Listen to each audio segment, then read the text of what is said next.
No. 100%. We don't want to see Bulldog Brenda. All right, so we're going to start. We got to go in 3, 2, 1. Hello and welcome, everybody, to Tabletop Blacksmith. We have Brenda and Paraic Mulgrew.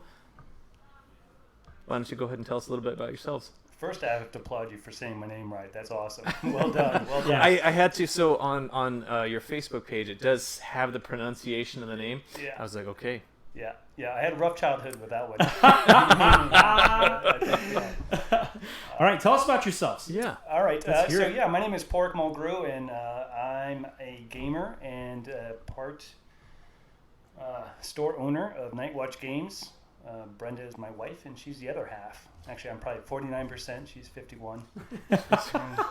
Yeah, she has to have the controlling majority. Yeah. I get that. Yeah. It's like 70-30 in my household. Yeah. 80-20. Yeah. So Brenda, what about you? Also a gamer. Less time though as Paraic. I mean, I've been gaming less, than he has. Sorry, I'm having trouble getting this out already. Oh, you're good. I've been gaming for a less amount of time than he has. Yeah. Not as long as he has. Sure. But in the last 10 years, it's pretty much been nonstop. Yeah, that's awesome. So where are you guys from? San Antonio, both of us. Yeah, we're natives. Born and raised. We grew up here, and we met at a place called Castle Golf and Games, which was a putt-putt golf and mini boat kind of adventure center. And we were just young kids. I think I was 23 and you I were... was 17. Yeah. So like 4 or 5 years ago? It Yeah. seemed that way. Yeah, at least. About 6 now. Yeah, but we dated then. Yeah. That was just a little summer romance, and then 15 years passed.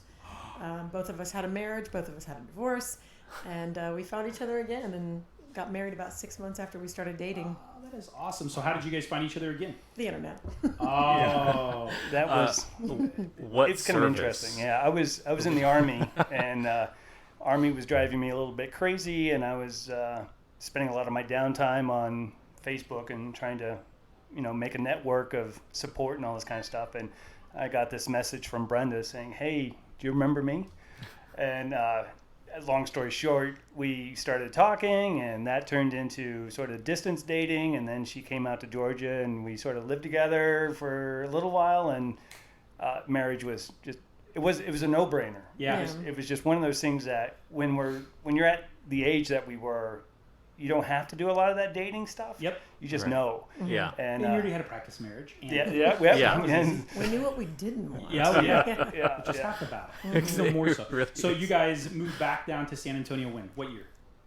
That was 2000. 4, I believe.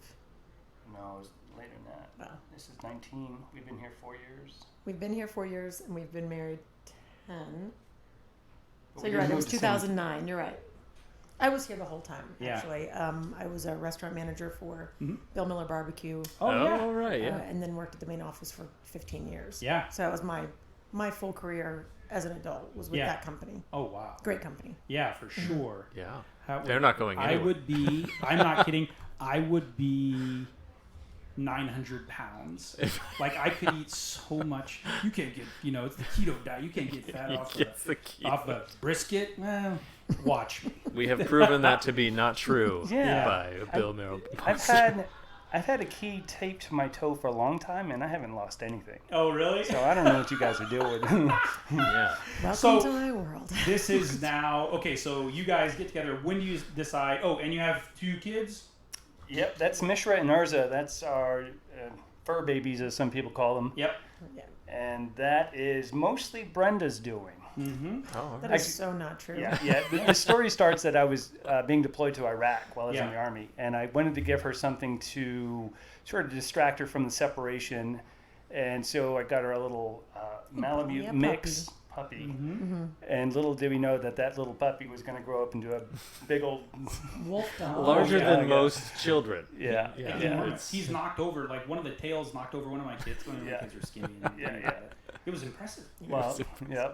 That's what we do with shoplifters. Is we Yeah. just feed them to the dogs. I mean, But I had obviously. just come off a full career, so I was decompressing. I really didn't know what to do with myself, so I Yeah. started going to college, started volunteering at the military welfare recreation center, Yeah. and started raising up this wolf dog, and it just opened a place in my heart that I did not know existed. Yeah. You know, the love of animals and dogs. Well, when did Baby 2 come on? I thought they came as a pair. No.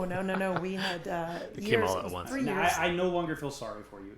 Yeah, by choice. Yeah, it How was was 3 years later? 3 years later, Yeah. we were at another duty station in Arizona, and there was to make a long story short, there was a hoarding situation, and the dogs all needed to be rescued. Aw. So we just did our part and took one. Yeah. Yeah. But it's the same kind of dog, right? Well, one's a woolly coat Siberian Husky. And the funny thing about that is when Huskies are bred, they're usually bred for snow sledding and whatnot. But he's got a sort of recessive gene that makes him defunct. His hair's too long. So the snow clumps into the hair Oh, I've seen that. and slows him down. So breeders don't want woolly coat Siberian Really? Huskies. So he was sort of like, a reject. And we thought, well, we can identify with that. So let's take him on. We always go for the underdog. So I think that, and if anybody just is listening to the podcast, imagine like White Fang if he was on steroids. Yeah. Right. That's what they look Yeah, like. yeah. And I've never heard them bark. I've heard one go, Yeah. and somebody tried to pet him when he was laying down. Yeah. Yeah. That's it. Yeah. Anyway, great dogs. Yep. Shock dogs. No, so Shop dogs. your military service, Pork. Were you in for the full 20 or did you? No, I joined at the late age of 37. Oh, all yeah, right. which I don't recommend for anybody. Basic military training. Yeah, it was quite the ride. It was during the surge. We were in both Iraq and Afghanistan, and the news clips were just full of stories of all the bad things happening. Right. And I play a lot of airsoft in my off time, and so I knew what it was like to shoot, move, and communicate and lead people. And I thought, well, I should join up and maybe try to make a difference, a small difference, bring the sons and daughters home safely. And I was very naive when I joined up at 37, and the recruiter said, well, what do you want to do? I said, well, Special Forces, of course. And she just smiled and said, well, you need to join the infantry and then volunteer in all the schools, and you'll find yourself in Special Forces. And she knew I was 37, and that was not going to happen. Physical limitations. Oh my so- gosh, it was impressive. Not on my part, but what Army soldiers do on a daily basis is really something that opened my eyes up. And I lasted for about 2 years in the infantry, and then my executive officer realized I was, twice as old as my commander, and sort of asked the question, "What are you doing here, old man?" And so I told him my story, and he said, well, you need to commission, for one. You've got a degree, so go ahead and commission, and let's put you in some other military intelligence school or something. Yeah. And so that's what happened, and I thought that was going to be the saving grace of me in the Army, and I just realized the Army wasn't for me. I'm sort of more of a free spirit and a little loosey-goosey and a type B personality, and the Army, you got to worry about your procedures and all that kind of stuff. Sure. Yes. So I stayed in for about 8 years, did some crazy stuff. Was deployed to Iraq, then deployed over to Africa, stationed in Germany for a while. Where in Africa can you say? Yeah, it was in Chad. Okay. Oh, wow. Yeah, I don't know if you remember the big news item of Boko Haram kidnapping people. yes. Yeah, that was me trying to solve that problem. Oh my Holy Yeah. gosh. Well, thank you for your service. Yeah. Sure. Anybody who Absolutely. does that allows us to make podcasts. So thank you. There's that. Yeah, we're not 100%. speaking other languages. Yeah. But that really brings us into how Night Watch Games came about. Okay. Was we were Skyping in Africa, and she was in Germany, and we really came to that conclusion of not enjoying that separation. And while technology has done a great deal of letting people communicate across the world, Right. that's Making the not- world smaller. We were still newly married too, and Yeah. it's like, what are we doing? Yeah. Why are we here? So we reevaluated it, and I really came to the conclusion that I had done everything I'd wanted to do in the Army. We had pulled out of Iraq, so that purpose was done. I could check the box. And we got to travel a little bit, but that adventure bug sort of was satisfied for a little while. And so the big question was what to do if we get out. And my answer was, well, I could do more of the same, join the FBI or the CIA or reserves or something. And she said, no. What did you say? I said, you are not going to be happy in a 3-letter agency or another place like this. So I said, we need to find something to do where we can be together. We can bring the dogs with us. Yeah. We can, just enjoy our hobbies and things like that. And he was educated. I had we both have education. We both have life Careers, experience, careers. So I said, what about that hobby shop you've always wanted to open? Yeah. And he said, no, that's a pipe dream. So, well, and then let's talk about that, because I'm a business person, right? And so I've done the numbers every way. Benji and I have talked about doing the same thing, and you're just like, how do people, like, I can't eat air, so how do you do this? Not yet. Yeah. We don't have When the I technology. came here the first time, I'm like, maybe they live upstairs. Maybe this is their dining room. I don't know how this works, but somehow they're making it work. There's a little bit of all of that. Yeah. One of the things that we realized was if we were going to do it, it has to be an all-in thing. 100%. Yeah. So you're literally looking at our dining room table. Mm-hmm. So we brought everything that we own into the company, and we either converted it into equity by equipping the store with it, or we're using it in some way to add value, or we sold some stuff. But the majority of it, I'd say 90% of it, is now the store. Yep. And that does a couple of things. One, it makes the store feel like home to us. Yep. As we're sitting here, I feel like I'm in my living room, not in some place of business. But two, it also transfers that feeling onto the customer, that they're now in somebody's home, and they behave differently. And that's the tip of the iceberg of how Nightwatch Games has fostered a totally different approach to what it is to be a game store in today's society and what it means to be a gamer in today's society. And I think, humbleness aside, I think we're just setting a new standard. Oh, without question. Oh, yeah, 100%. So definitely, you don't have this like strip mall retail feel. You don't have a sterile warehouse like drop ceiling feel, right? Right. It feels. I mean, I've been in hundreds of game stores. I've traveled, and honestly, it is the only one where I'm like, oh, I'm totally cool here. Not to mention, I mean, I met both. I think I met you first, and then you guys were both super cool. And I didn't know you were the owners. I had no idea. Super nice exactly. people. Yeah. Well, I was going to say also, like other game stores that I've been to, it does have that feel where mostly it looks like folding tables and plastic chairs and everything. And when we come in here, I was completely floored by walking in and seeing like what you would expect from a medieval tavern. I think. Yeah. I walked in and I was, oh my gosh, there are heads of monsters mounted on the walls. And you guys are hiring for a tavern wench, right? Right now. Yes, and that is the official title. Yes. It is a tavern Yeah. wench. Yes. So I want to get back to how you guys started, because that I think is everybody is fascinated. Everybody who likes gaming and is the slightest bit disenchanted with their life or their career thinks, you know what I do like doing every day, and I talk about it all the time, is open a game store, open a comic store, right? Open something like that. Yeah. So, but before we get back down to that topic, talk to us about what a gamer means to you guys, who you guys serve, who your client is, the products you provide. Bren, you want that one? As far as the products we provide, I can definitely hit on that. I think Paraic is a little more eloquent than I when talking about the sort of the metaphysical Nightwatch games. So I'll hand that to you in a minute. The products we sell are very basically the tabletop games. Analog games. Yeah, Yep. board games, skirmish games, miniature games, of course, mass battle games, role-playing games, card games, both collectible and non, and then game accessories, impulse buys like little pins and things. Yep. One Dice. thing that's So dice. much Necessity dice. buys like dice. You would be shocked at how many dice we sell. We still are. Yeah.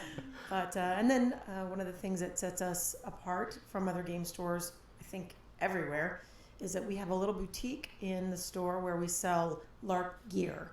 So Renaissance dresses, canvas shirts, medieval pants, everything except for the shoes. Yeah. Plate mail. Yeah. Plate mail, chainmail, leather armor. There's a Swords. mannequin to my right here. Yeah. Yeah. I always wondered if it's like, you need a different license to sell guns. Like, do you need them to sell gargantuan swords? Not replica weapons. If they were full tang sharpened blades, yes. Yeah. But we didn't even want to go into Yeah. that. Hassle with No, that. this is replica. This is for fun. Sure. I've got a life wish list, bucket list check where I can actually go up to somebody and say, yeah, I'm an international arms dealer. Wow, you really are. I just need to. We need to bring in that one Done. listener from Australia, and then Yeah, you're yeah, technically Yeah, international. and we've actually shipped some of our products out, so we're exporter. Import exporters. So give Import, us export. your website. We'll probably ask you a couple of Art times. Vandalay Industries. It's www.nightwatchgames.com. Perfect. Go there, check it out, buy some stuff. Okay. Yeah, I'll drop the link in our analog description. games. I would say at least 50% of your floor space is dedicated to gaming. Surprisingly, that's one of the things that changes our store model. Is that we've dedicated a lot more space to playing the games than selling the games. Yeah. We realized at the very beginning when we opened the store was if you're just going to be a retail store, you're now in competition directly with Amazon. Yep. And you will not win that game. They've got it. Speed, pricing, yeah. everything. Everything Yeah. that a customer is looking for from I have to purchasing. put on pants. Right, yeah. Instead, You do need to wear pants. You can shop at your website online without pants. True. If you come in, pants. Well, or kilt, we're okay kilt. with that Yeah, too. okay, great. Yeah.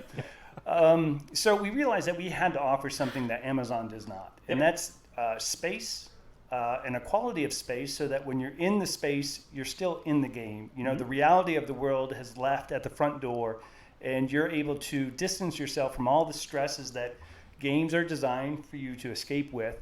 And we wanted the setting to help with that, so that while you are gaming and it's not your turn, you look up from the board and you're still in the game. Yep. Right? There's nothing modern around you that says, "Oh, you owe taxes," or Yeah. "You got to go to work." Yeah.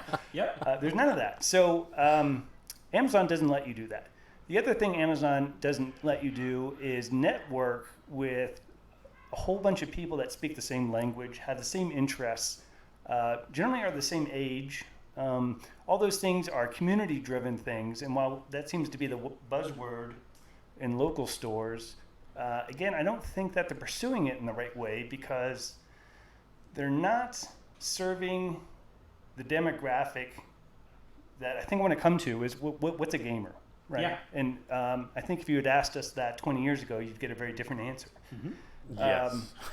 A gamer was, your basement dweller who was playing Dungeons and Dragons during the Satanic Scare, and they Way were. to go, Tom Hanks.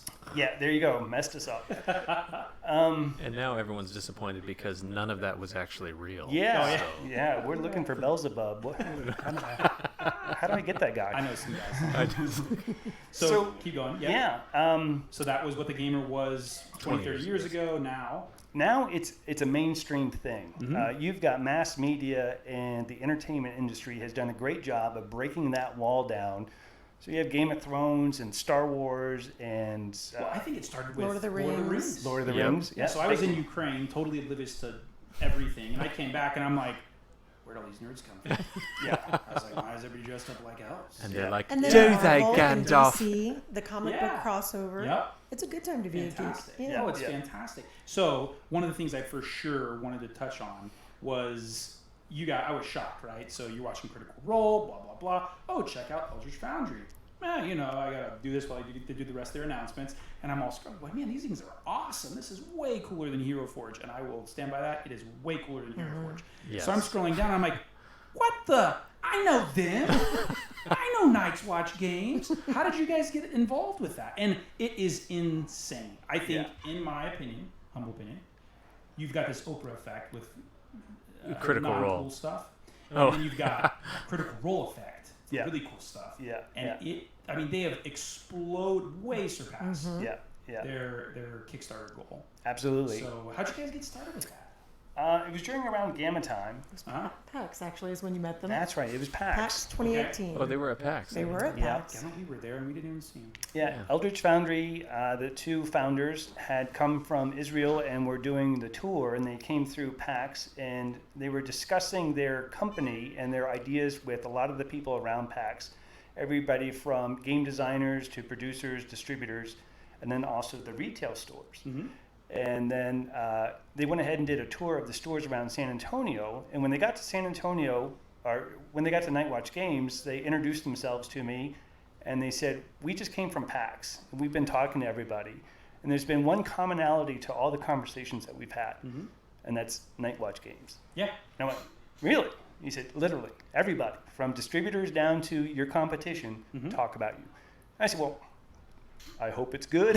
Yeah. Well, I was gonna welcome. say, a lot of people talk about me, but yeah, it ain't something to brag about.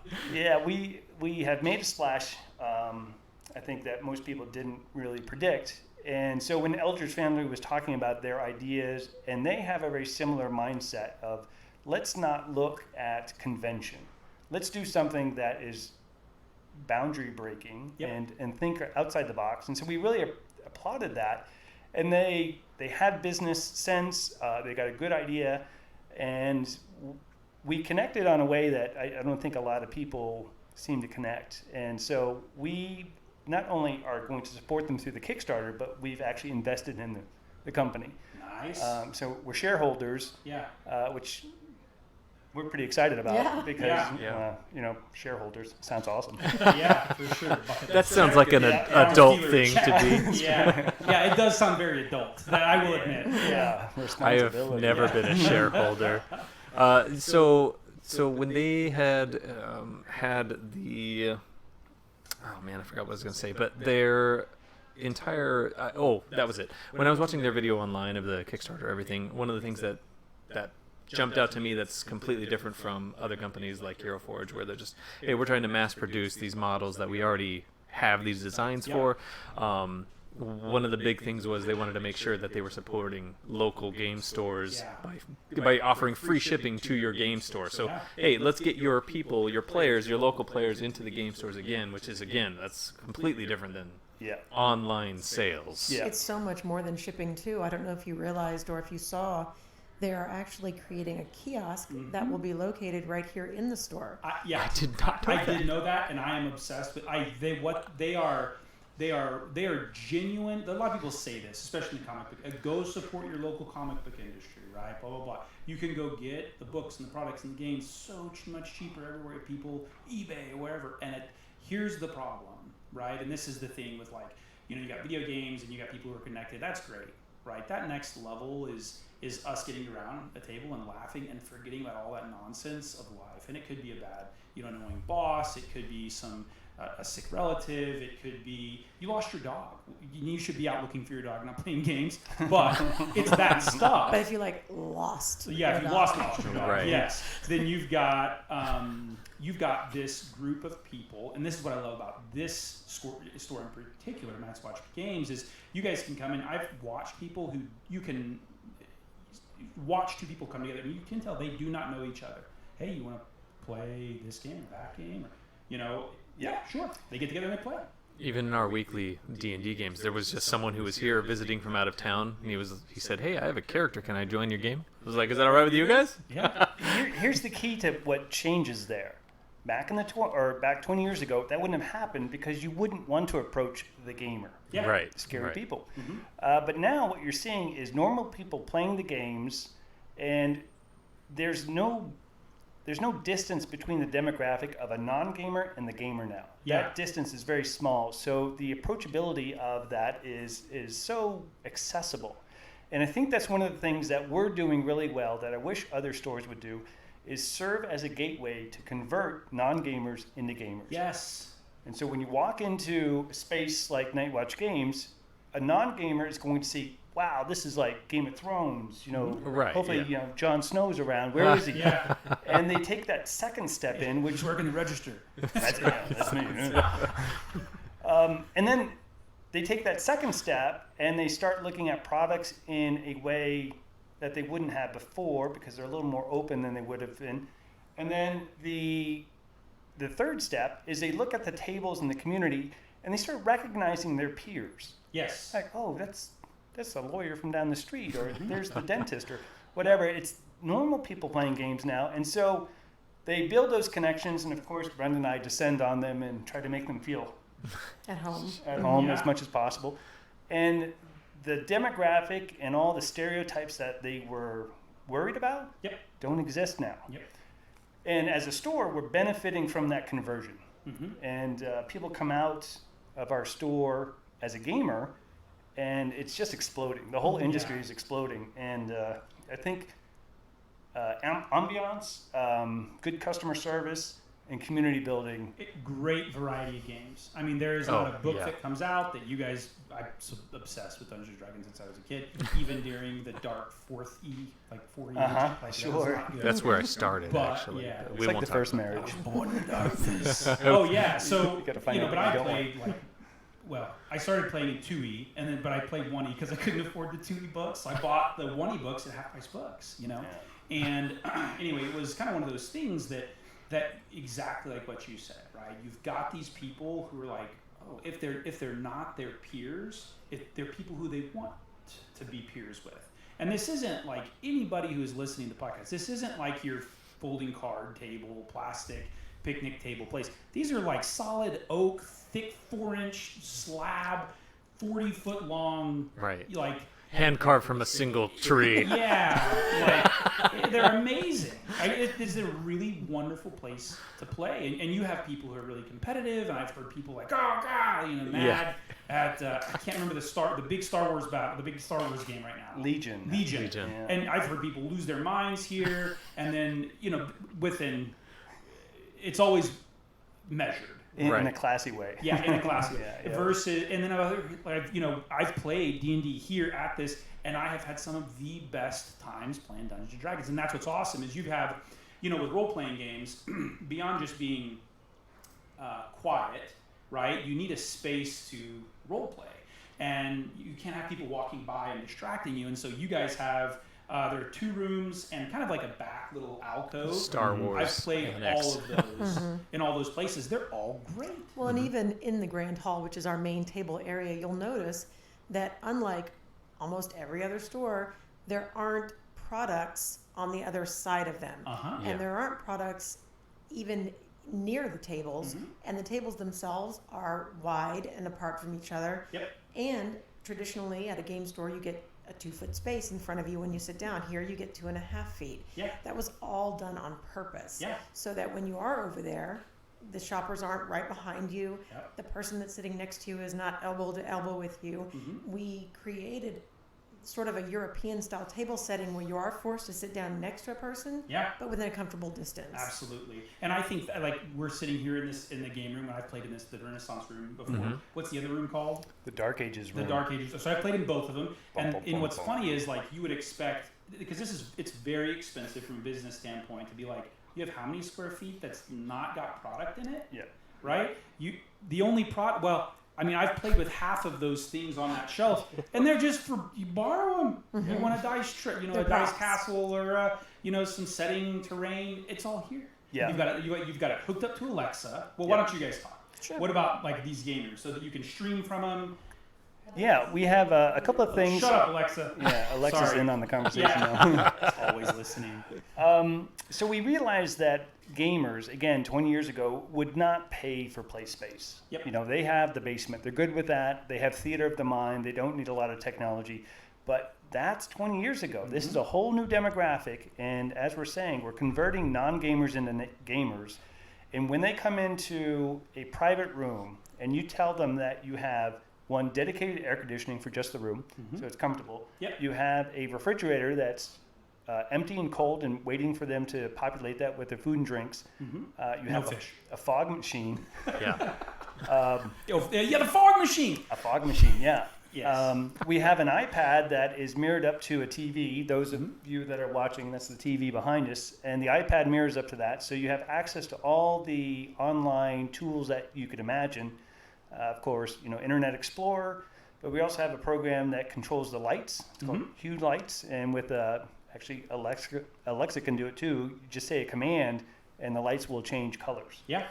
You're hooked up for music. We use music in our games a lot. Yeah. Right? Soundtrack. So you also have ambient sound effects that you can have with the program. So it's very easy to convert this private game space into the exact mood that you want for role-playing games. And the big question... And you can shift it during the game. Oh, yeah. In the dungeon, and now we're talking to the king, and now we're in the tavern. And it's awesome, man. Yeah. I was blown away. Push of a button, you can change the color of the lights, the ambient sound. It's really like being the puppeteer behind a theater and being able to make the stage look the way you want. Yep. And that's the thing that modern gamers really appreciate, whereas 20 years ago, they didn't need that. Yeah. So our contemporaries sort of laughed at us when we said we were going to charge for playing space in a private room. They said, well, that's going to fail. Yep. The answer is no, it doesn't fail. It's a high demand item. Hundreds of dollars to rent your spaces. Yeah. Yes. It's Personally. valuable. Weekly. Yeah. They're booked on a weekly basis Yeah. and weeks out. Yep. Yep. And I think what is amazing is that what that creates with, like when I don't game here, I get bummed out, right? Like I was in Benji's group, we always gamed here, and then people do life, and so the group goes apart, and so I start gaming with a group in Austin, right? And now I'm sitting here thinking, I gotta get rid of this group, and I gotta start because this is such a great space. Do you not like fluorescent lights and fold-out tables and creaky chairs? I do not. I do not like those things. Yeah. And so I miss the nostalgia associated with this because it feels like home, and I'd never realized that before. Yeah. But and tons of plugs. If you wanted to stream a game, which is huge right now, you could do it here on a level and to a quality that you would be hard pressed to do at your own house, even. Yeah. Now, for people who are using the room, you guys have Wi-Fi and things available for We them? do, yeah. We have 2 channels that are open to the public. And we also have sort of what we call the infrastructure channel of Nightwatch Games, which powers all our own software and whatnot. So for people that are looking for like a really official upload, we can work out a deal where you get into that inner network with really reliable high-speed uploads. And the iPads are connected to that high-speed internet. So your own personal device might be on a Time Warner Cable hotspot, but if you're using our equipment to stream, to do anything like that, it's already connected to our internet. Yep, I've used it before on a different game. When I came by here off random, I didn't play with Benji. He's gonna get really offended. First of all, how dare you? Yeah, but it was super fast. I was really impressed. Yeah, it was good. So anyway, I can't say enough. Yeah. Now, so your big award. Oh. Yes. You've That's already you, told Brent. me twice what the title was, but it That's is Okay. in all of North America, all of America, right? So you got Canada, North America, Mexico, United States. You guys are The best outstanding store. So that doesn't sound like much, but the best outstanding store. Yes. So here's how that went down. So GAMA, which is the Game and Manufacturers Association, who are sort of the governing body for hobby and retail stores, to the point that they're actually about to start offering 401k options for us and health insurance. They're sort of becoming our union without being a union, but it's getting there. Anyway, so they have a yearly trade show in Reno, Nevada, and it's a week long, and you can go there and take lectures and learn more about what it means to be a game store owner. They even invite people that are looking to become game store owners. Yep. That's a great way for people to learn if they even want to get into this industry. Oh, And it's not required, but huge. Yeah. That was the first thing. It's like if you were going to sell comic books, well, you need an account with Diamond Distribution. That's right. Right? Yeah. Well, you need, unlike you have to pay to play with Diamond. With GAMA, you pay, but it's a non-profit. I think It's you a do it, yearly. You have a yearly membership. It's like $250 a year, but you get back that and more in value. Oh, easily. You really do. So beyond going into what they offer, because you can look that up on the internet, they have this yearly trade show, and on the first night, or I think it's the first night where we're all together, they have an award ceremony. Yep. And so you're allowed to submit entries for who you would like to be nominated for. Nominations. That's the word I was looking for. And the categories this year, and I think every year, were best marketing from a store, best organized play, and best store design. So of course we nominated ourselves for best store design. Sure. And we actually, I guess we made the nomination, and we were in the little booklet. So I was there by myself because at that point we didn't have the ability for us both to be gone.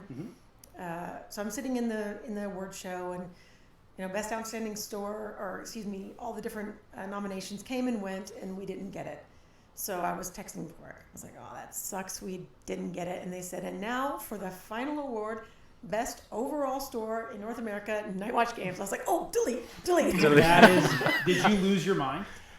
I was in shock. What a stamp of validation. I didn't even know we by were on your their peers. radar. Yeah.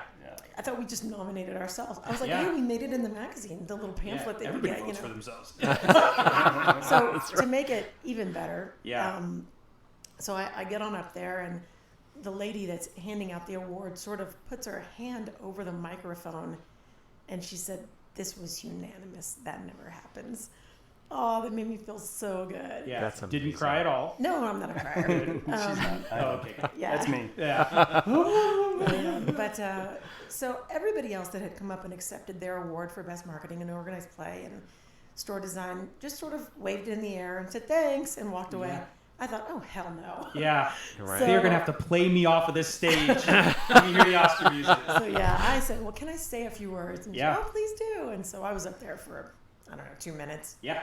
But just said, this is what we're about. And I wish Pork was here because this is his dream and his vision, more Yeah. importantly, and it has become everything to me as well. But this was your pipe dream, and Yeah. not many people get to live out their pipe dream. Nope.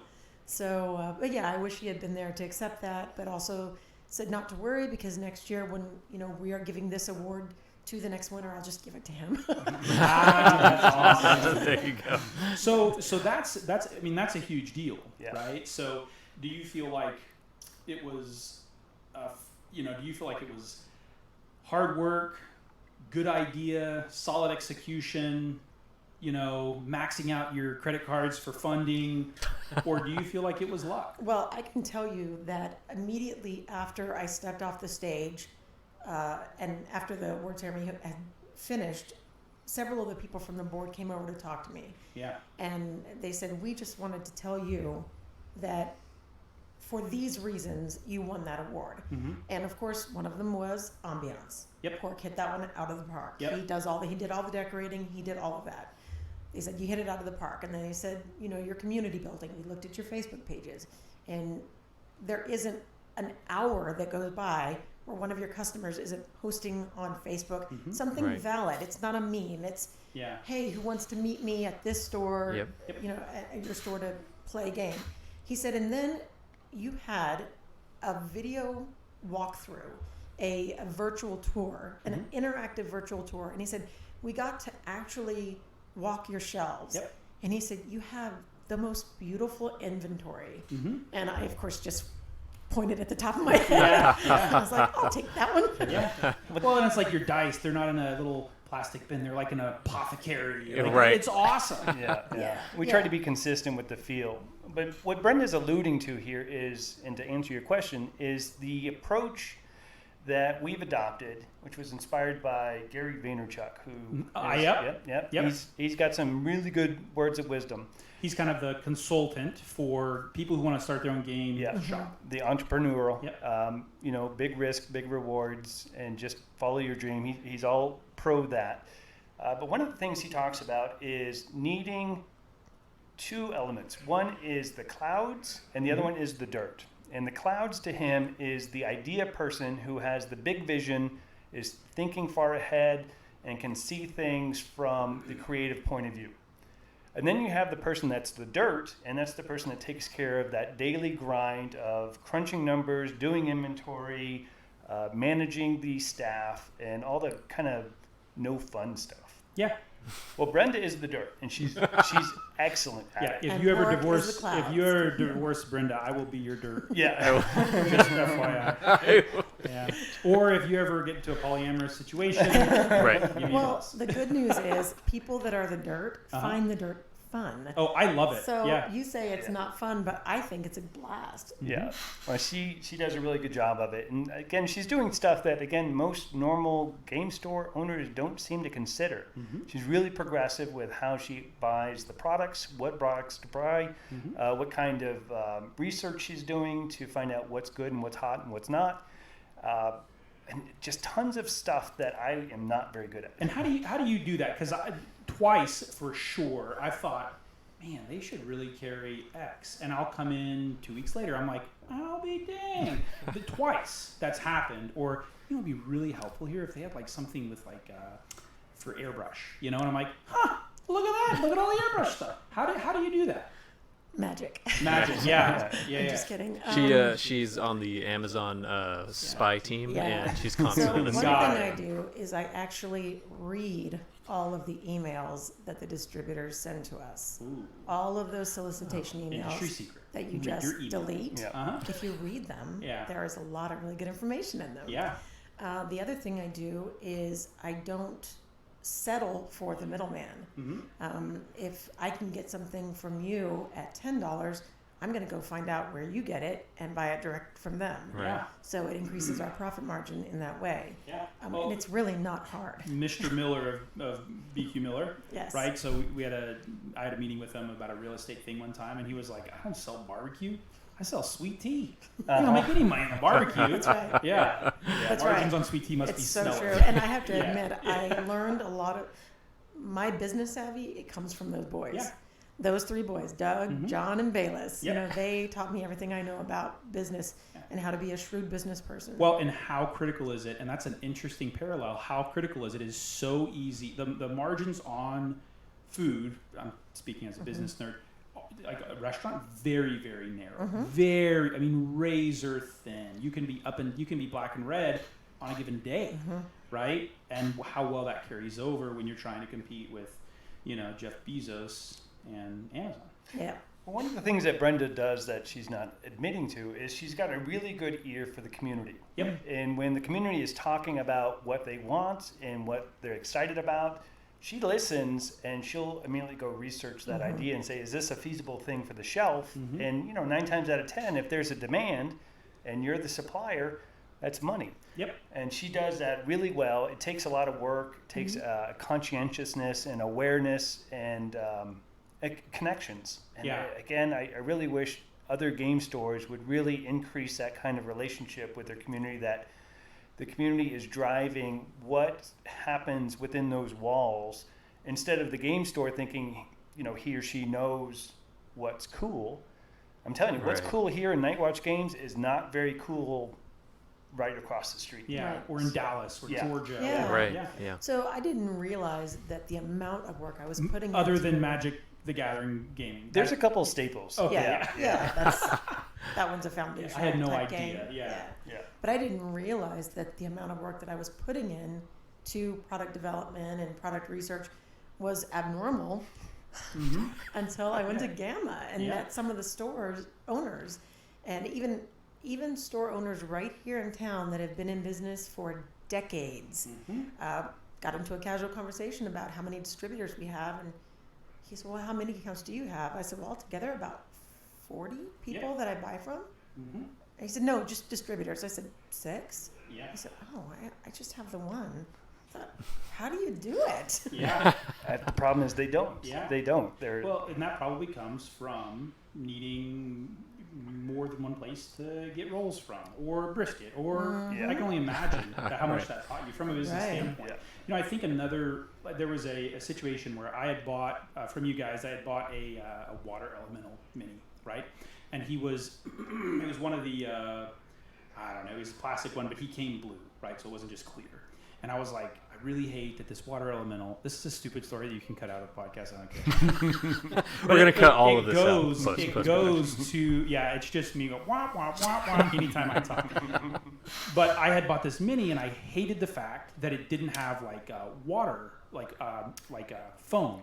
You know what I mean? Like you would see on a curling wave. And there were Right. so many. It was a great model, or a great sculpt. And so I went and I talked to you. I don't even know if you knew my name, but I was like, look, this is what I'm looking for. I have looked. I mean, Hobby Lobby, every single place that I could think of, and nobody has it. I was like, what do you guys? And I was at the point now. I was like, look, I heard about this thing. Guy uses baking soda and something else, and this is what he does. The foam snow. Yeah, and so you're like, look, I know about these couple of products. We don't carry them, but I have this. I don't remember what the product was you gave me. It was foam snow. It was, and so you're like, look, this is what we don't use it a ton, and it was from your personal stash. It was back in our workshop. Right? And you're like, we don't use it a ton. Take it. If you like it, I'll order it. I'll buy you some, And so I went home and I used it. I couldn't get it to work. I tried a couple of different things. That is a big, by the way, huge market opportunity for somebody out there listening. And it didn't do what I wanted. But I remember thinking, I was like, who else does that? right? She doesn't know who I am. Right. Yeah. And she gives me, out of her own little stash, this bottle of foam snow. Is like, hey, check this out, see if you like it. And if you don't, bring it back. If you love it, let me know and I'll buy it. I mean, that kind of service, for a guy who's been gaming his whole life and been in and around comic and gaming stores, even in Portland where it's a huge community, never had that kind of service. So well done. We don't see it as service.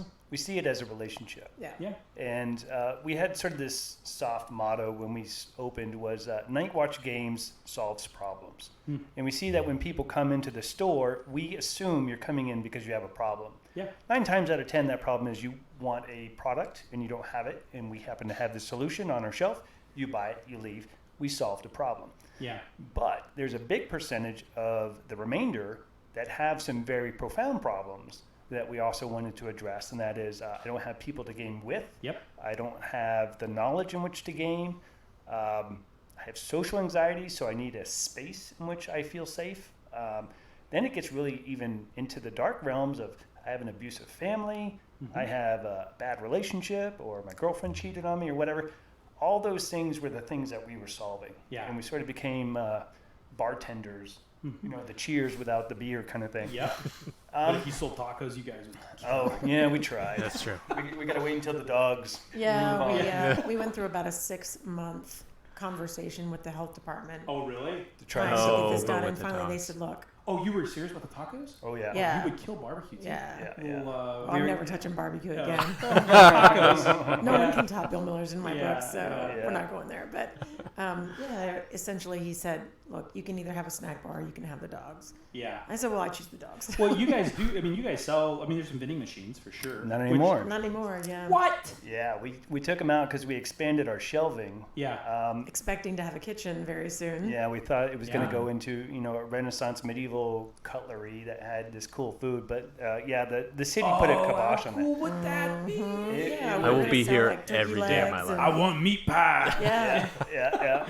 Turkey legs every Yeah, day. Like soup in a bowl, in a bread Yeah. bowl kind of thing. Renaissance food. For sure. It was going to be cool, but that dream is not dead. We just have to wait until the dogs, you know, shuffle off this Naturally mortar expire. coil. Yeah. Which is not going to be a great day, but it opens up opportunities. So huge question then, right? So what is, you guys are killing it, right? You've only been open for a handful of years. 3. You guys you've broken, I think 2 years is, it may be different in comics and game industries with the stores, the actual brick and mortar stores, but I know 2 years is a big deal. And then I think 5 years is the next big critical. I'm talking just from doing consulting and stuff in the past. 5 years is it. What do you guys, you're like, now it's, you have to mess up, or the economy needs to tank, or you have to really make a bunch of bad decisions. What do you feel like is the next step for you guys? Well, we talked about some kind of strange ideas like franchising, but I think that's really far in the future. We really are invested in that relationship that we, as Brenda and Paraic, bring to the table. Yeah. And maybe we arrogantly think that can't get passed on through a franchise. But if we meet the right people that have the same philosophy and the same value set that we have, then we would probably be pretty excited about that. But we don't want to lose the intimacy that you get when you come into our store. It's still mom and poppy, and you don't feel like you're part of a corporate kind of setting. And we're not selling games; we're just making them available for you to buy, kind of thing. Yeah. So there's that. But I think our immediate goals are, we just Look, franchising is huge. Like, there Yeah. are so many people who Yeah. tried to franchise before McDonald's, and every single one of them failed. Yeah. Every single one. You know, and unfortunately, right? They've got to. You ever wondered or noticed how McDonald's like banks on the world's best French fries because the hamburgers are marginal, right? But they learned how to give the same hamburger. It's just not as good as you want, and so that's a scary thing. I think that's a big deal. I think the other thing with you guys bringing games to people is space. There are people who are on the northwest side of San Antonio. Well, what about Alamo Heights? What about Terrell Hills? What about East San Antonio? Yeah. We're worth the drive. Oh, 100%. Without question. Yes. Yeah, no question at all. When I was running our group here, it didn't matter where any of the players were located. They were always going to come here. You had guys traveling 45 minutes Yeah. and not complaining about it. Just apologize. Sorry, I couldn't get here quicker. Yeah, exactly. He had ADD, though. He could never show up on time. It didn't matter. Well, fortunately, in a large city, people are used to traveling for 45 minutes to do anything. Yep. So we don't really hear that complaint very much. Yeah. So I think that's a great next step. I think, any kind of food, like if Benji and I weren't married, not together, but or together, we could stay here all day. Mm-hmm. All you got to do is feed me. Yeah, yeah. Well, one of the things that I think is a good measure of our success is something that just happened recently. We were able to hire 2 new employees, and I want to come back to this. Sure. So cue me up on that. Yep. But we hired 2 new employees that allow Brenda and I now to take that step back, so that we're not necessarily always at the front line, and she and I can sort of celebrate some of that success by taking a day off and maybe seeing a movie or read a book or do Couple things. spa. Yeah. Couple spa day. Couples massage. That kind of stuff. Yeah. And if the store continues to succeed even while we've taken that step back, I think that's the true litmus test of you've got it. When we opened, I think we were in the black on month 3. Oh wow. It was an incredible, On like a month-to-month basis. Yeah, for sure. Not like overall, but it was ups and downs, but So you had positive cash flow, huge deal. Yeah. Huge. Yeah.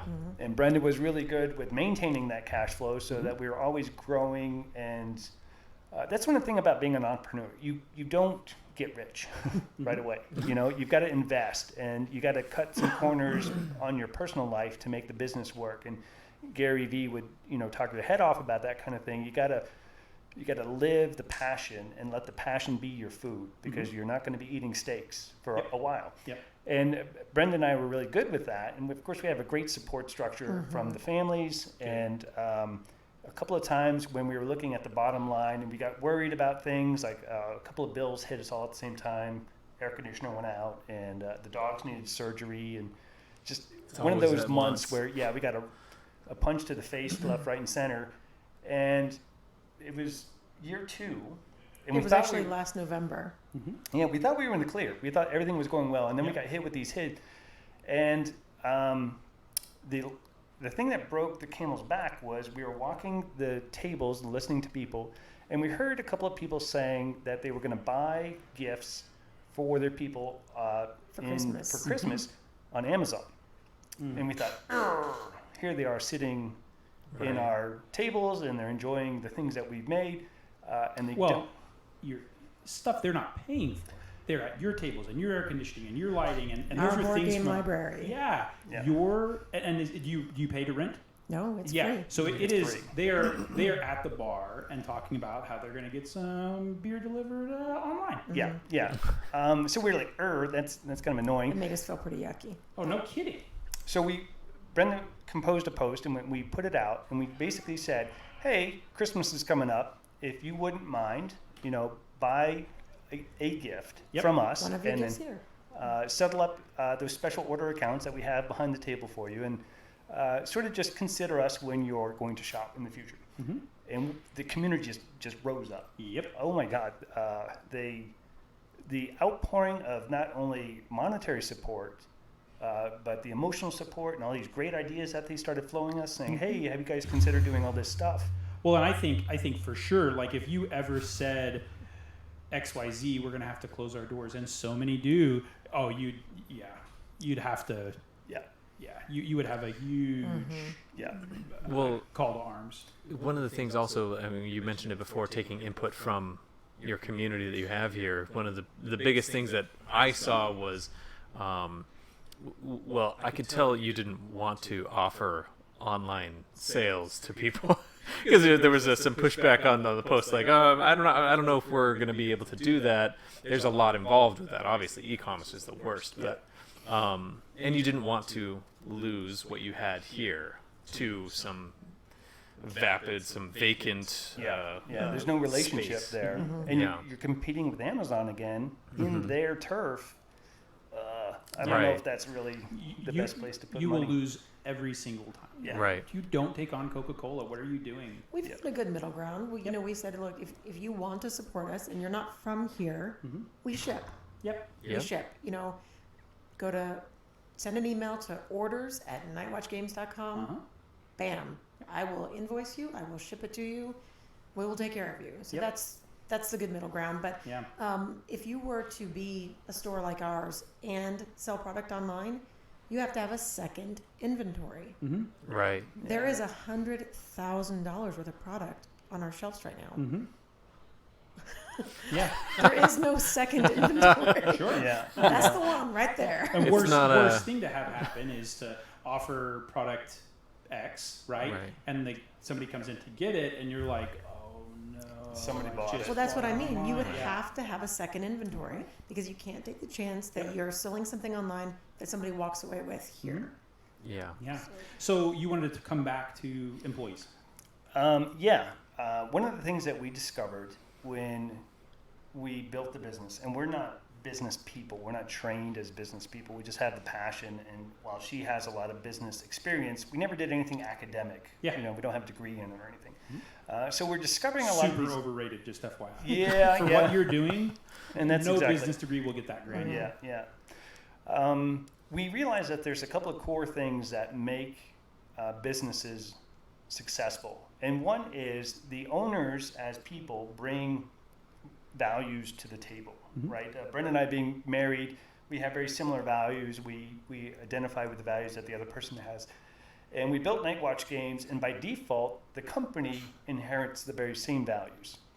And what we found is a company will attract customers that also hold those values or very similar values. Yep. And I'm not talking about religious stuff. I'm just Or talking about politics or basic anything like that. basic characteristics of good people. And if a customer was to come in, no matter how much money they spend, if they don't subscribe to the values that the company has, we just fire them.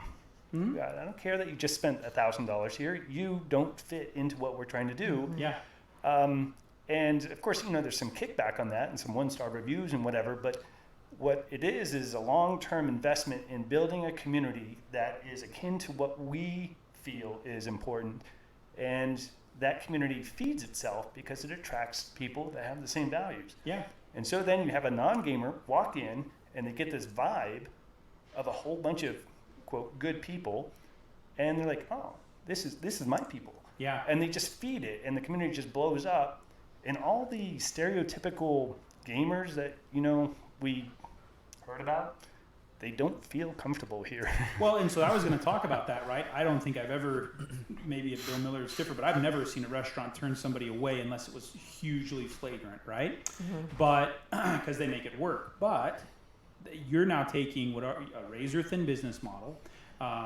You've got a lot of investment, both in everything from product to real estate, and you're going to turn away a customer who maybe spends $1,200. Yeah. How do you, I mean, Well, keep in mind, we've done that maybe 4 times in 3 years. Yeah. So Yeah. it doesn't come up often. good.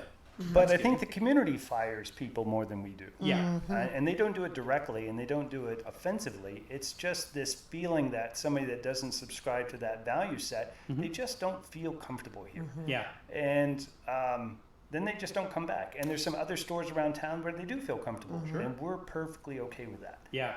Well, and it is like, because I've seen the same thing, and it's not, by no means, you're not exclusive, you're not dogmatic, you're not, strict, and you're not dictatorial and like this political view or this religion. No, not at all. That's not what No, you're in talking fact, about. we But it's, prefer people don't talk about that yeah, stuff here. it's completely this unique scenario is super ineffable, Yeah. right? It's like, how do you really explain that? But it is an interesting thing to discuss in any business model to turn away a client, Yeah.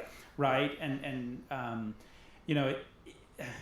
again, it'd be awesome if you guys just carried like 3 comic book titles, but at some point you make a decision on this is who we are and this is what we're going to stay true to, and we're going to have faith in that. Now, no doubt, right? The fact that you're in the black within a few months and running a positive cash flow, like that is huge. And so you're getting these votes of recognition. You've got, the best gaming retailer in North America. That is by your peers, Yeah. right? So Yeah. I forget the movie awards where it's like the peers vote for each other, which is way more meaningful the than People's Choice. People's Choice Right. Awards, right? And so you think through it, you're like, man, you're doing everything right. And we've sat here and talked for an hour, and I still, it would be difficult to replicate. I don't think you're like, well, I'm just going to go get all my grandma's furniture. Because all my wife's style is like super modern, right? So that's not going to fit. Yeah, no, and so I'm going to get all this antique furniture, and then I'm going to get some space. I'm going to put $100,000 into some games, and then it's going to be, get a couple of dogs. I'll be ready to go. Yeah. And you would fail.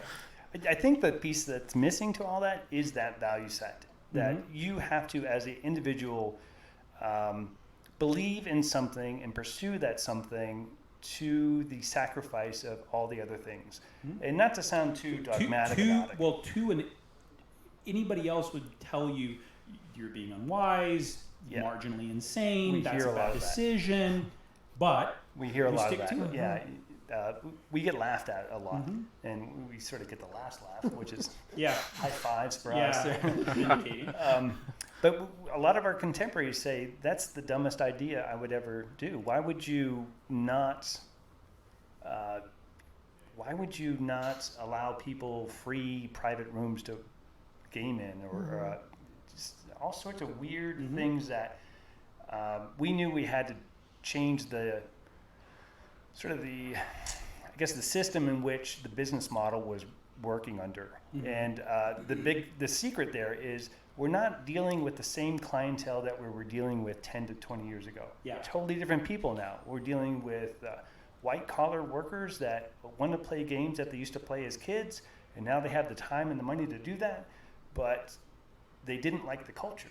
Yeah. And so you have to make the culture different. And I think that's the key. And you talked about modern furniture that you had and it wouldn't fit. I would disagree. Okay. If you use modern furniture as your theme and you make that whole place very modern, everything about it was modern, that's that escapist boundary that people look for. There's a couple of stores in town that I really wish they would do something with their theme because it's so ripe. Yeah. There's just some really good stuff out there. Yeah. Well, I think a big part of it is knowing your value too. Like, this room adds value to the gaming experience, and it's worth every penny. Yeah. Like, for example, when we were playing, I had the iPad out in front of me, and I put campfire settings on, and so that was the ambient for the adventure that was going on in the evening, and then a storm broke out. Yeah. And it completely changed the way that everyone, like, I remember, I think it was David. He is not a gamer at all, and he had started playing Dungeons and Dragons because he was invited. So when that was happening, he like stopped and looked around. He was like, "What is happening right now?" Yeah, you have been teleported. And You're literally in a he storm. left the room as a gamer. Oh yeah. Oh, Yep. 100%. That's it. You're You played with us converting. for years. You're converting, yeah. Well, I think it's such. I mean, what you guys do is just spectacular. I think you're doing it the right way. I think that how your approach is not unique in the sense like, oh, this is revolutionary and clever beyond belief, but it's the execution that's done so well and how true you stay. This, yeah. So anyway, Yeah. kudos. Blah blah. Right. So, what big hurdles do you guys wrestle with as business people who are in the grind daily and in a tough business, where you're up against 100,000-pound gorilla of Amazon? Sure. Yeah. I can get things faster, cheaper, and whatever I want. Yeah. What do you guys feel like? You're like, this is our, this is what we go to war with. These are our big obstacles. These are our enemies. Enemies may be bad, Obviously, a word major choice. hurdle is endearing ourselves to people so that they don't want to buy from Amazon. Yeah. It's very hard to get to know everybody. There's just not enough time in the day. Yeah. So the place helps, the ambiance, the community helps. The community helps a great deal in that they'll hear somebody saying, and they'll say, don't get that from Amazon. Just walk right up there to the register. Yeah. They'll order that for Yeah. you. We'll hear customers actually sort of exercise their peer pressure, and they'll turn to somebody else and they'll say, hey, you've been gaming here a couple hours. Go buy something. Have you bought something yet? Yeah. And then when the person says no, I mean, there's some pressure there. Yeah. And while we are certainly not pro-selling, we don't like the idea that we're salesmen. That's not what we're doing. We just want to make games available for people, and we'll just make a transaction so it happens. but we don't like selling stuff because we think that the games sell themselves. Yeah. They're We such a actually good product. train our employees to greet somebody when they walk in, Uh-huh. give them a second to get into the aisle that they're looking for, Yeah. and then to walk up and say, "My name is XYZ. Yep. Let me know if you need anything." And Well, that's it. It's a big Gary. I forget it is Gary. Gary Vee. Gary Vaynerchuk, yeah. But it's that, hey, I'm coming into a space that was probably pretty chaotic. I just got done, like, you guys have great parking right next to your door. I just got done driving a 2,000-pound machine 70 miles an hour. Give me 40 feet A to second. chill out, Yeah. before that's exactly you right. descend upon these. That's right. Yeah. It's Yeah. funny that you would say that because one of the reasons we chose this location above all others is because it's not on a major thoroughfare. Mhm. You know, Blanco is a street. I mean, it's Yeah. a nice four lane Yeah. street, but it's not I-10. It's not Yeah. 281. Right. It's not 1604. It's not a major Mhm. highway. So people have a chance to get off the highway and start to decompress. Yeah. It's in a floodplain, which means it's beautiful and green. Mm-hmm. And for a mile in either direction, it's trees and green Yeah. and one-story tall buildings. Yeah. And that's it. And it's just a nice little quaint area. Oh, the architect we use for our current company lives a mile, or he Mhm. works a mile and a half away. Yeah. Yeah. On Blanco. Yeah. Yeah. Yeah, Anyway. we had a couple of sites that we were looking at that physically looked well, but then we realized that the last thing we wanted were gamers, especially getting ready to do a competitive event, coming off the stress of driving the highway at rush hour and trying to get to the tournament at 6 p.m. And they got to set up their stuff, and they're all amped up, and we don't want that competitive energy being transferred into anger or frustration at the game table. And so we thought it'd be nice to have an out-of-the-space location where, as she said, people decompress, and when they get into that competitive mindset, it's coming from a more balanced background. Yeah. And we also have a funny little policy. It doesn't get exercised much, but to keep that competitive edge down, because we sell Renaissance clothing and gear, we said if you show up to the tournament dressed up in a costume, your entry fee is half off. Oh my. And I'm actually even going to go so far as to say your entry fee is totally waived. Yeah. If you would offer that for your gaming rooms, I would dress up. Yeah, you would be shocked. week. I own, and according to my wife, an insane number of swords. Yeah, All of which I need. exactly. Hey, Yeah. it's legal to carry those now, Yeah. so there's no worries. That's The right. great state of Texas. That's Yeah. right. We're in Texas. Well, good. So you guys are going to have, so what's your presence at PAX South? PAX South in San Antonio is where it's held every single year. You guys have a presence there. What do y'all do? So far, we've just attended as patrons. Yep. But this year, we decided that we would like to have a booth there. So I've reached out to the people at PAX South who have told me, stop talking to us. Yeah. We're not ready to talk to you yet. They're not taking applications yet Do not stop. for for Squeaky vendors. wheel. But I mean, Yeah. as You Pork keep ordering said, that brisket, it'll as come. Pork said, my nickname is Bulldog Brenda. But I don't bully people. I just keep following up. That's the secret to business. It's not Follow bullying if up. you say please. Yeah, that's right. That's right. That's what I try to tell Pork. I'm like, Yeah. will you please take the dogs out? And he's like, Yeah. can I say no to that? I'm like, Yeah. please? Yeah. How So- would you feel if you said no? So You that could is the try. plan, is for us to Yeah. have a 10, 15, 20-foot area and have a booth where we bring some of our product Mhm. and just show people. Last year, I was working the Roxley booth because we're just such huge fans of that company. And Yeah. What is Roxley? Roxley is a publisher. It's a publisher rather, and they publish games like Dice Throne, Oh, which okay. was a huge award winner last year. Yeah. Santorini, Steampunk Rally. Sorry, I'm coming up short on Yeah. Super Motherload. Anyway, Yeah. So analog game publisher. great games, right? So they came down, and it's a funny story actually. They called us and just said, "Hey, we're looking for a local game store to help us organize the delivery of some chairs, because Nice. PAX is just Right. they just charge a lot, and we just Yeah. need a few." And we were just hoping that somebody could be our friend because Yeah. we're from Canada and Washington, and we Yeah. don't know anyone there. And I said, "You're talking to your number one fan, so Yeah. I will help you." Yeah. And he said, "Do you know of anybody that could just help us work the booth?" I said, "Me. I Yeah. want to do it." You Yeah. know. And that's it. That was the beginning of a long friendship. So Yeah. they're great guys. And But y'all should partner with them, get a big booth. well, they have a big booth. They actually, it's funny because the first year that they went to PAX, they were in the indie area. And then the second year, they were on the game table side, so that was good. And they had a big booth, but they had maybe one or two little demo tables where you could learn the game. And they were Right. mostly just doing it words. They were just telling people about the game. Yeah. Last year, they had 12 demo stations. Yeah, it was huge. A board game had 12 demo stations, Wow. and me and a bunch of the girls from Ladies Night, actually, that I have a Ladies Night that I run here. And what day and time is it?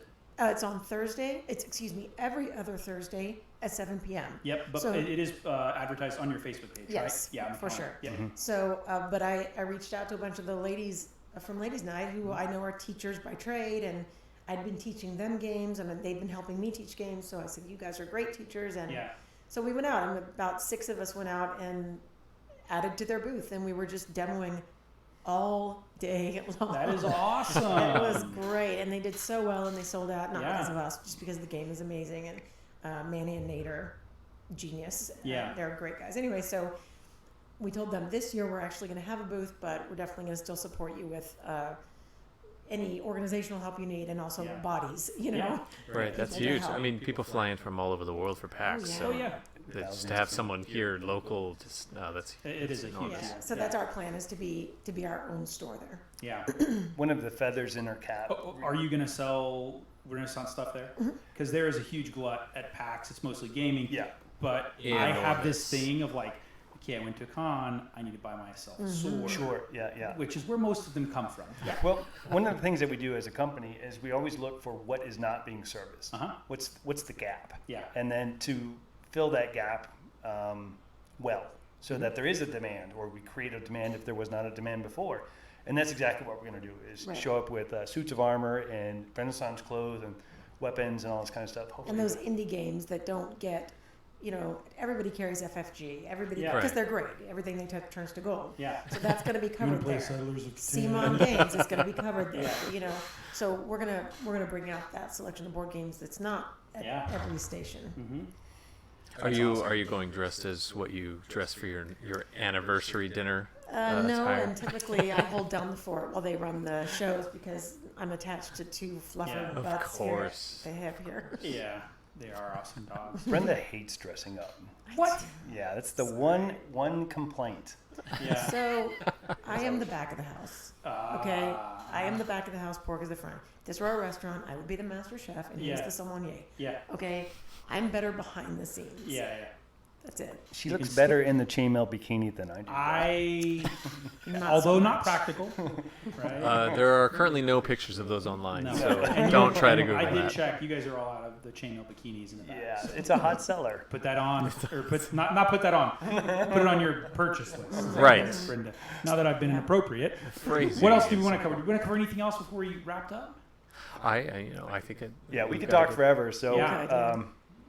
we will shut up now. Yeah. No. So night watch games, fantastic. Everything you could ever want within easily 100-mile radius. Well worth your time. Well worth your Right. space. If you want Huge any plug. more information, there are events that are posted on Facebook on their website, and the gaming community here obviously will answer any questions if you have them. So Oh, Yeah. wait, I don't end yet. How have you seen things increase with things like Critical Role, all these Oh my different gosh. streaming services? I mean, Dungeons & Dragons has, and D&D Beyond, they have their own streaming games now, right? Yeah. How have you seen that increase in the RPG realm?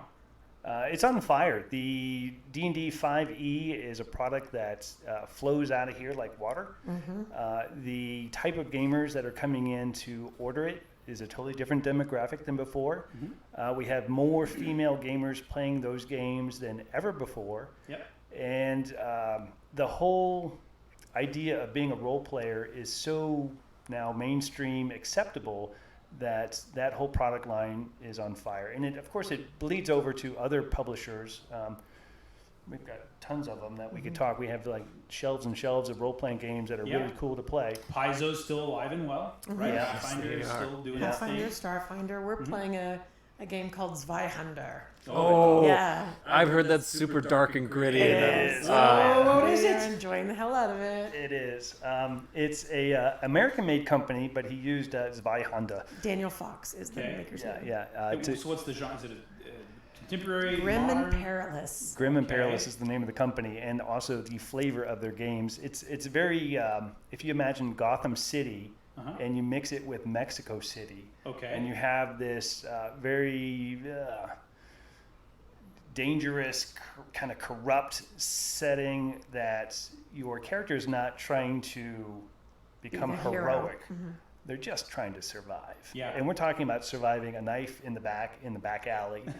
And the reason why you're in the back alley is because you have no money to go down the main street, and you're just in the dirt. You're Yeah. just really gritty dirt, and your world that you care about is just you and your body. Yeah. And the world is out to get you, and as soon as you start succeeding, you now become a have, and all the have-nots are targeting you, and you just try to survive. Wow, that sounds awesome. It's really gritty. If you imagine, being a normal person in Gotham City, and Batman's doing his thing, but you got all these criminal elements that just prey on the weak. Yeah. That's Zweihander. Oh wow.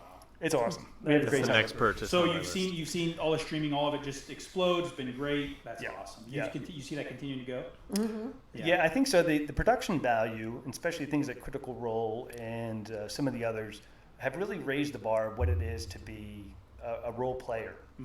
There's a bit of a problem there because what you see on the video are actors playing the game, but they play it with a full consciousness that there's an audience. And so their delivery is different. It's more of a production.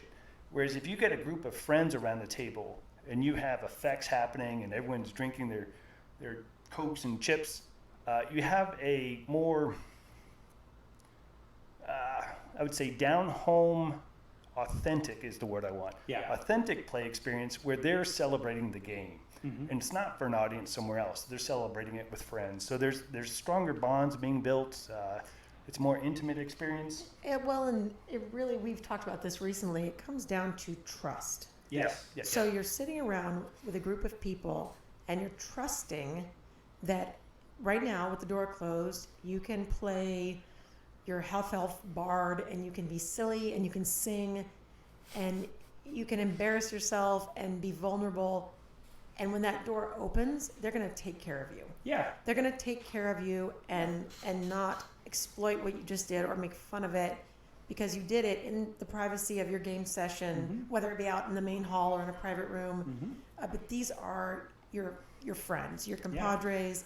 We talked about maybe before is like this bullying thing, right? And I think we got education and stuff like that. We should be more accepting. The reality is, I think you don't fight it from a defensive position. You fight it from an offensive position, which is not. It's kind of antithetical. It's not head on. It's we're gonna compose these groups of individuals, and then we're gonna make it okay for them to be and who to be and to play these stereotypes that people make fun of, and then celebrate it. And I think that's part of the key, and that's so huge. And I think guys with like Critical Role, one of the things that's awesome is they will rarely break character. Yeah. Right. Yeah. And that's what you lose sometimes when you watch some other streaming services or games is that there is a lack of immersion.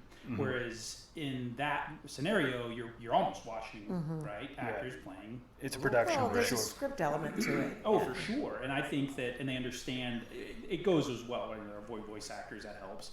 But we're gonna have an accent, and it doesn't necessarily it's not a Scottish accent or whatever. It's I'm gonna talk louder, I'm gonna talk quieter, I think that's a big deal. Sure. And being able to just loosen up, man. Yeah, people, loosen up. Yeah. Yeah. And can you do that with people you don't trust? Yeah, hope You can't. at Night's Watch you can. Yes. Yeah, you Well, can. not trust, but don't know for sure. You said something else that we really promote is because the industry is exploding the way it is, you have more selection of who's going to be your play partner than ever before. Oh yeah. There's no demand that's not being met now. So you can be selective about who you game with, whereas before we had to sort of just accept whoever was at the table because that's all we had. Yeah. So we're big proponents for firing those people, that don't take care of your game. And because there's somebody out there that will. Yeah. And they're looking for a game group. Yep. Yeah. So we really facilitate that kind of thing, and we really promote those mediocre players or those negative players to just Somebody's get having a good lost. time in the Dark Ages The room. next room. You know, I think one of the things that you had just touched on was the, you know, and I've seen all kinds of different players out here. I'm terrified to play, and this is on honest truth. Like, I love Warhammer, but it is so incredibly overwhelming to me that I'm like, I'm not gonna bum somebody out by having them teach me how to play, which I know I could solve here. Blah blah blah. It's my own issue. Reality is, the nice thing is, you're like, oh, geez, I got to play with Billy, and Billy's so freaking competitive. Yeah. And then Susan's like, look, like, why didn't you paint your minis? Like, Yeah. all you did was dip them in a dark wash. Yeah. Like, come on. You know, and now it's you can find those people who are competitive, people who are, we're going to do immersive, and we're going to have the terrain, and we're going to, you know, and then there's others, man, I just want to blow up some steam, dude. I don't care if half your battle or half your army's not painted. Yeah. And I think, you know, for me, it's the easiest way to identify with different types of players, and you can find them here, and that's what's awesome. Yeah. And it's easier to find them because we have this great community page called Night Watchers. It's a Facebook page, and it's your page. Yeah. It's the customer's page. And we moderate it a tiny little bit, but that's where you can say, hey, I'm Billy, and I have an unpainted army, and I've only got 300 points, but I want to play. And who wants to meet me on Saturday with these expectations? Yeah. And Susie will say, hey, I'm in. I don't care if your minis aren't painted. Yeah. And they'll show up, and they'll just meet each other here, and it happens. There's a guy here who I would see when we had our, was it Tuesday night? I think it was Tuesday night. Tuesdays. And he would paint his army here, and I thought, not in a million years could I paint my army here. I would spend so much money. Like, it would be insane. Like, you know, and I saw it was pretty noob. And you're like, you know, you don't just have to use a null oil for your shadows. Like, if you look at a purple robe, it's actually got like a droopy Purple value. shadows. Yeah, shadow. And you're like, I never thought about that. And then I found that out, and I was like, they make every kind of shadow. I know. So I'm sitting there watching this guy paint, and I was like, no way, I would go bankrupt. Yeah. It would be insane. Yeah, there's been so many like experiences where just interactions with people who are here while I am doing my own thing, and like a couple was playing a card game and they just put it down so they could just watch our game while it's going on. I'm like, this isn't weird at all. Well, and you know, Benji's a stellar DM. He does a lot of great voices, and he's got a lot of engaging, and that allows to set a tone when you've got a group of people who may or may not feel comfortable like that. I have a plenty healthy ego, so I don't have a problem doing a bad accent. But the, you know, there's so many, again, like so many just great products, whether you're playing Magic or some other kind of, you know, collectible card game, or, you know, like, I'm super stoked about the contrast paints, you know, from GW. Like, I can't believe, I'm like, why didn't they've been holding out on us for sure for decades? They've had to have had, like, what a smart idea. So you guys carry them all. It's great, wonderful store. One of the best I've ever seen in my life. Again, I want to really emphasize not the products, because again, Amazon does the same thing, and you can find all those things online. What we really provide is that community that speaks your language, takes care of you, has the values that you have, and they will celebrate your life, and they will support you on your downs, which sounds really emotional, but to illustrate, I think, the power of Night Watch games is we've had a baby shower, we've had multiple birthdays, we've had 3 proposals.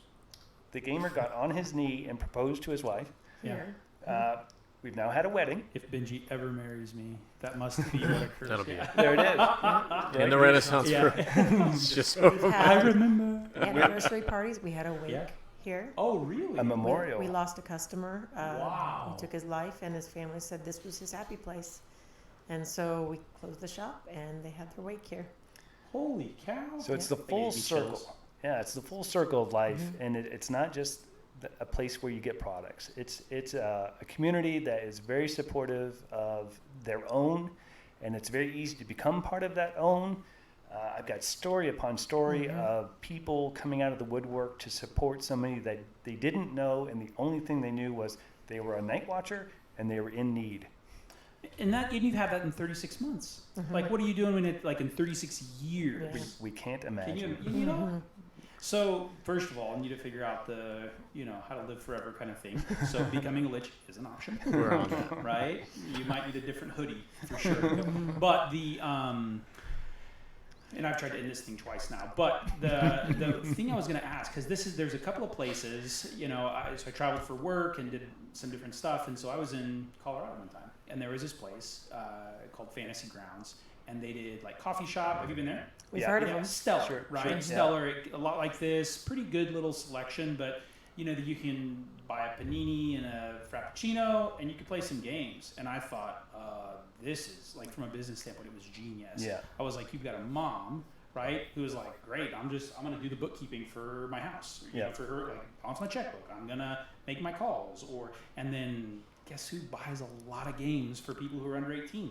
Yeah. Moms. Yeah. It was genius. Anyway, but is there, and there's a couple of places in, I want to say Seattle, when I went to PAX up there, and then a couple on the East Coast where they don't really sell board games. They just sell something, the bartender, the cheers, Yeah. right? Yeah. Is there a model, is there a business opportunity for somebody to seize that and to not capitalize on the product?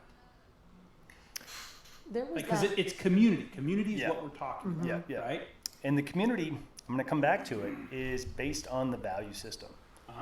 It's not just people that like games. It's a certain people that like games, but they also behave in a certain way, and they think certain things are priorities, and they pursue those to the detriment of their own comfort because they think that these things are important.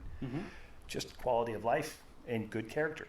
Yeah. I mean, really, it's not that simple, but a lot of retail stores in the past haven't taken that into account, and they just saw it as a cash flow thing. Yeah. If you spend money here, we will. Pay the rent and stay open. Yeah, we will deal with you, and that's what it was. And the industry is so robust now that we don't have to do that, and so you can cultivate a community that is progressive. It's Inclusive. inclusive, and actually starting to use the term, we are exclusively inclusive, because there is a line Yeah. that we will not tolerate. Yeah. And if you cross that line, we don't mind booting you out, Yeah. because you're going to get filled with 10 other people that are going to take your place. Yeah, it's more important to keep the vibe. Yeah, the yeah. same, for sure. So that's what I would say to an entrepreneur that wants to pursue some kind of board game or a cafe, is have standards, not only in your business model and how you want to present your business, but have standards for your customers. And your customers long term are going to respond to that and say, you're taking care of me. You're taking care of me because you're building an environment where I can celebrate what I like with people that are celebrating the same thing, and there's acceptance, and there's a whole bunch of camaraderie happening, and we don't have to deal with that jerk. Yeah. Because you dealt with the jerk for us. And it becomes this reciprocated, well, we're going to take care of you. We're not going to shop on Amazon. We're going to shop with you because you're taking care of us. Well, and let's be honest, right? So you buy a D&D book for $49 from you guys or whatever they go for now versus $28. It's $20. Yeah. Like, I mean, come on. It's not even man. that low.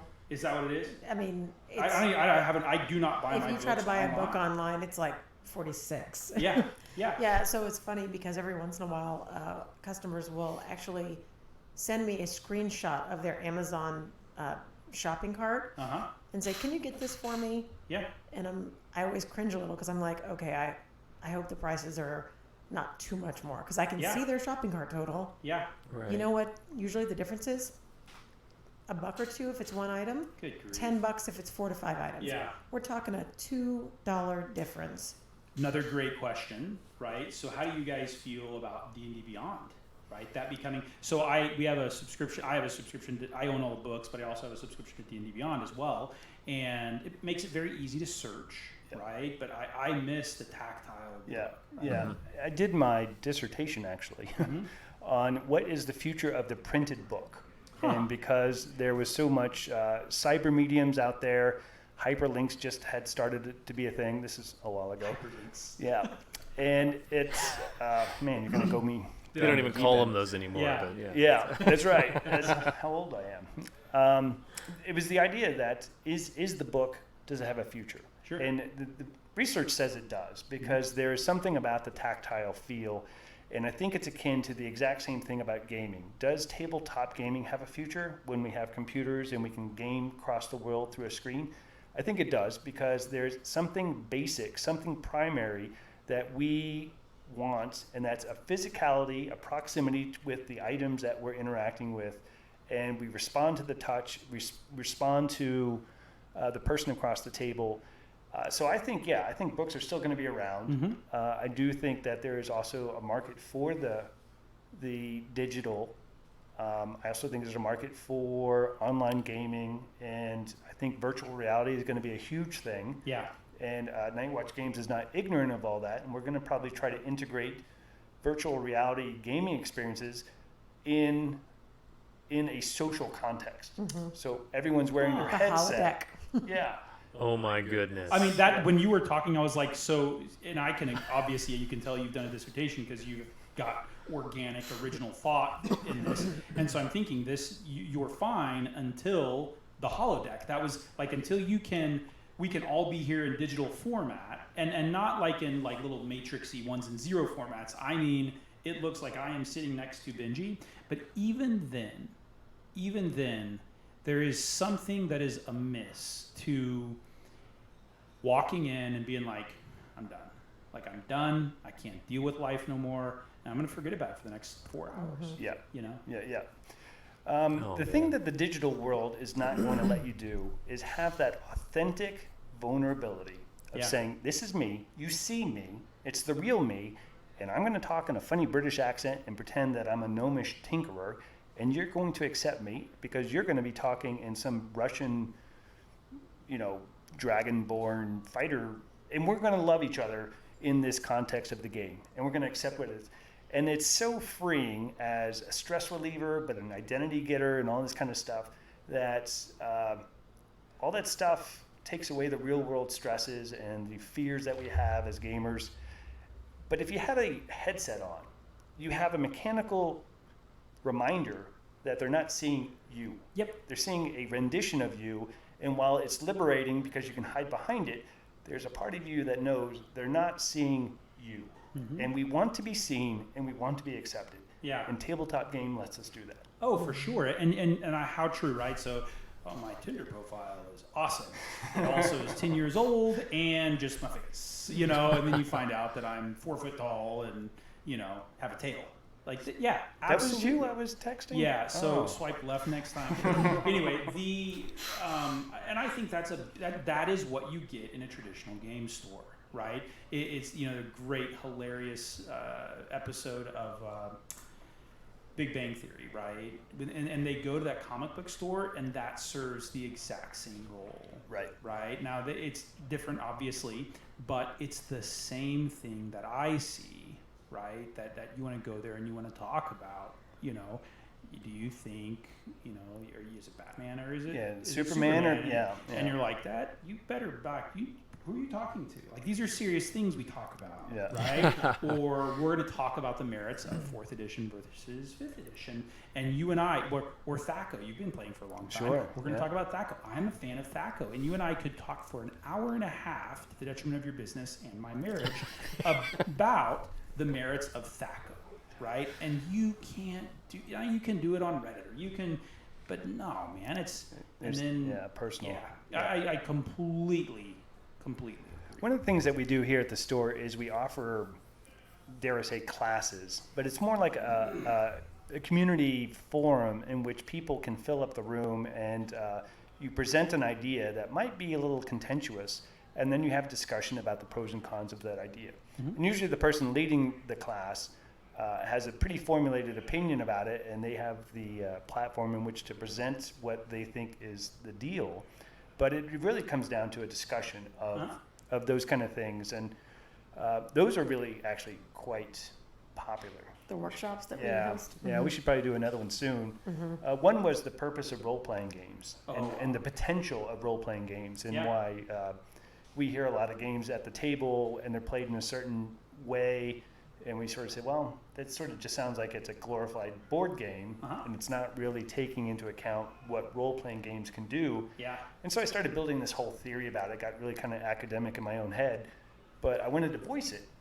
And this was the greatest venue to do that, and saying, hey, I need some like-minded people in here with opinions and some experience, and I want to voice this opinion that's, again, somewhat contentious. Tell me what you think. And it just turned into the great conversation. Yeah. Actually, one of our store programs was born out of one of those workshops. It's called the GM's Watch. So it's night watch, and that's the GM's Watch, the Game Master's Watch. And we hire veteran GMs and DMs to provide high quality one-shots. And we sell tickets for it, and it's $10, and you get to utilize the private room and have a high quality one-time role-playing experience. And it's not just D&D, it's Starfinder, and it's Monster of the Week, and it's Journey in Middle Earth, and all of the different Adventures in Middle Earth. So it's a rotating sort of different RPG, and you can just grab a ticket and come in and have the experience, and then that's it. Well, and I think there's a couple of different friends of mine have come to me with some ideas, and we've done some business plans, and it's this same idea. These are stellar, top tier, some of the best DMs I've ever seen. Everything from like Voices with Benji to like, hey, I'm going to run this one-room dungeon, and I'm going to have the terrain. Like that experience, $10. It cost me $12 to go to the movies. Done. Yeah. Well, and I get 4 hours all day. Yeah. My wife's out of town. The key is, again, to convert non-gamers into gamers. Yeah. And one of the big obstacles that somebody might be interested in role-playing games is that group around the table is vital. And if you get the wrong mix, it's the worst experience in the world. And they're never going to play a role-playing game again. But if you get the right experience, you convert them. And so we really wanted to doctor that first experience for people that were curious, but they didn't know enough people to play, or they didn't know how to play. And we coddle them. And we say, this is what role-playing can be like. And if you don't like this particular system, that's cool. But you get to network with the people around the table and saying, well, I like the way that guy played. I didn't really like the way she played.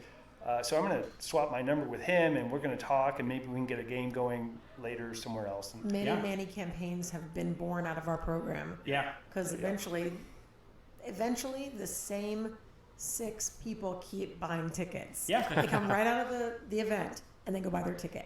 Yeah, for the next one. And then I talk to the GM and I say, okay, what you have now is called a campaign. Yeah. Go forth. Stop showing Stop up. doing one shot. Yeah.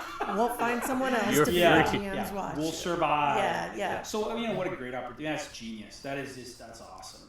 Yeah. The demand was there. We Yeah. just saw that the demographic wasn't being satisfied with the normal way of interacting with gamers. And DMs and GMs have such a particular skill set, and there's so few of them that we really thought we need to organize these people and utilize them to, again, convert. Yeah. Convert. Well, and even in the Dungeons and Dragons San Antonio Facebook group, there's like every day there's another person. Hey, I just moved here.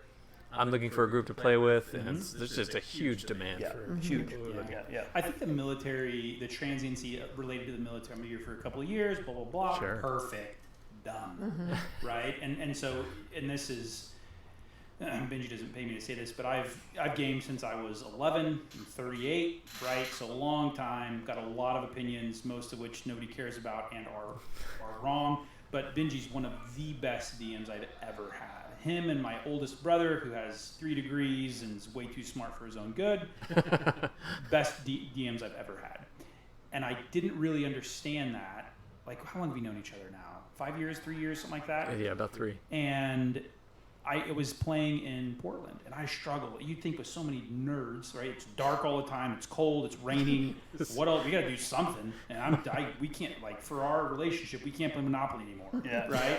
And so you would think there'd be an easier way to find a group, but I started getting involved in Adventures League. I was working a ton, and I didn't. And so I went to like an all-night game, that Watsy had put together, and it was with the Adventures League. And I didn't know you try out to be a DM for them, and I was like, whoa! When I showed up and I saw somebody play, I was like, oh, I didn't. Wow. Yeah. Okay. And I had already been playing for 20-something years. Yeah. And so it's amazing what a good DM can do. We were thinking, again, pretty arrogant of us, but we were going to vet DMs and give them a certificate that you are approved by Nightwatch Games. Yeah. This was before the Gamma Award. I think we have a little more clout now. So Absolutely. you know, Yeah. we pin you, or Yeah. you know, we knight you. We could even have a knighting ceremony and give somebody a certificate. But then we thought, you know, if they go to another store and they start waving their certificate of Nightwatch Games validity, the other store's just going to laugh at them. You're like, Oh, are you kidding? I think that sort of thing is key and critical. You know, and I you know, and you're right. It does need to come from like an arbitrary, like it needs to come from Gamma to a certified distributor through Night's Watch, and Night's Watch is allowed to knight someone, right? Is it just not weird, since you've been gaming so long? Didn't you just laugh at the idea of being paid to play the game?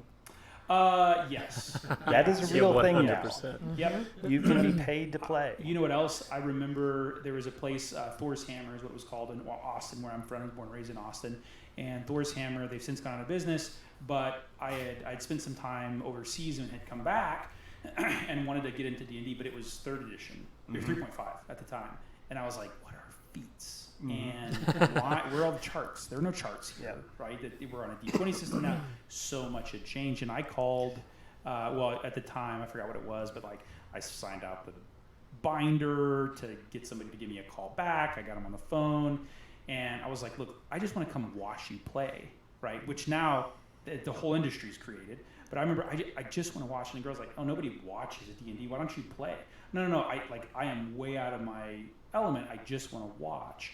And the idea of watching people play D&D, you know, paying somebody to play D&D, like that, it's awesome. What a wonderful time to be alive. It's just an amazing industry now. So what I'm picking up is, Benji, we actually have an opening in our game. Nailed it. Nailed it first try. I'm just saying. If you can say Zweihanda, you can. Oh my gosh. It's a crazy time. You We wouldn't fill even have Do I get to be wield the as game Zweihanda? master. or Yeah, is you that- could get to be a player. for the first time ever. A player.